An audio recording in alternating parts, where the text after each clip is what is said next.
আমার এই ক্লায়েন্ট পুরো হেয়ারে হেনা অ্যাপ্লাই করে আজকে আমার কাছে এসেছে স্মুথিং করার জন্য। তো আমার লাইফে এই প্রথমবার আমি এরকম একটা সিচুয়েশনের মধ্যে পড়লাম যে কোনো ক্লায়েন্ট হেনা করে স্মুথিং করতে এসেছে আমার কাছে। হ্যালো এভরিওয়ান, তো আজকে আমার ক্লায়েন্ট আমার কাছে এসেছে বোটক্স স্মুথিং করতে। তো আজকে আমার ক্লায়েন্টটির চুল ভীষণ ফিজি ও ম্যাজিক্যাল হেয়ার। ফার্স্টে তো আমি বললাম যে আমার ক্লায়েন্টটি স্মুথিং করতে আসার কিছুক্ষণ আগে পুরো হেয়ারে হেনা অ্যাপ্লাই করে তারপরে স্মুথিং করতে এসেছে। তোমরা তো দেখতেই পাচ্ছ যে আমি শ্যাম্পু করানোর পরেও কত পরিমাণে হেনার কালার বেরোচ্ছে হেয়ার থেকে। তো যাই হোক, আমি আমার ক্লায়েন্টের হেয়ারে ভালো করে শ্যাম্পু অ্যাপ্লাই করলাম, তারপর আমি ক্রিম অ্যাপ্লাই করছি।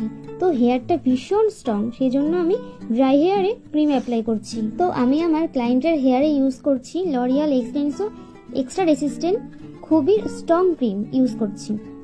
তো ফার্স্টে আমি 3 বার ভালো করে শ্যাম্পু করিয়েছি। তো আমার ক্লায়েন্টের হেয়ার ভীষণ থিক এবং হেনাও করা, সেজন্য আমি 100% ড্রাই হেয়ারে ক্রিম অ্যাপ্লাই করেছি। কিন্তু আপনাদের হেয়ার যদি পাতলা এবং থিন হয় তাহলে 60% ভেজা হেয়ারে ক্রিম অ্যাপ্লাই করতে হবে। তো তোমাদের একটাই রিকোয়েস্ট করব যে তোমরা কখনোই স্মুথিং করার আগে কেউ হেনা করে আসবে না, কারণ হেনা করে আসলে যেই নর্মাল যে হেয়ারে যেরকম রেজাল্টটা হয় তো সেই রেজাল্টটা কিন্তু হয় না। তো অনেকেই হয়তো তোমরা ভাবো যে হেনা করলে চুল খুব সিল্কি হয়, ভালো হয়, কিন্তু এটা ভুল কথা, কারণ হেনা করলে চুলটা ভীষণ ফ্রিজি হয়ে যায় এবং ড্যামেজ হয়ে যায়। তো আজকে দেখো ওয়াশের পরেও কতটা হেনার কালার বেরোচ্ছে।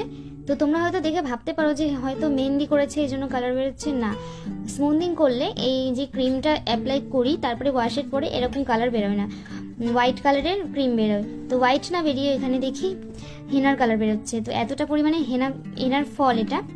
তো যাই হোক, আমার এই যে এটা ফাইনাল রেজাল্ট, তোমরা দেখে বলো কেমন হয়েছে। দেখো কত শাইন করছে। আর তোমাদের এরকম সুন্দর লুক পেতে হলে ঝটপট আমার সাথে কন্ট্যাক্ট করতে হবে।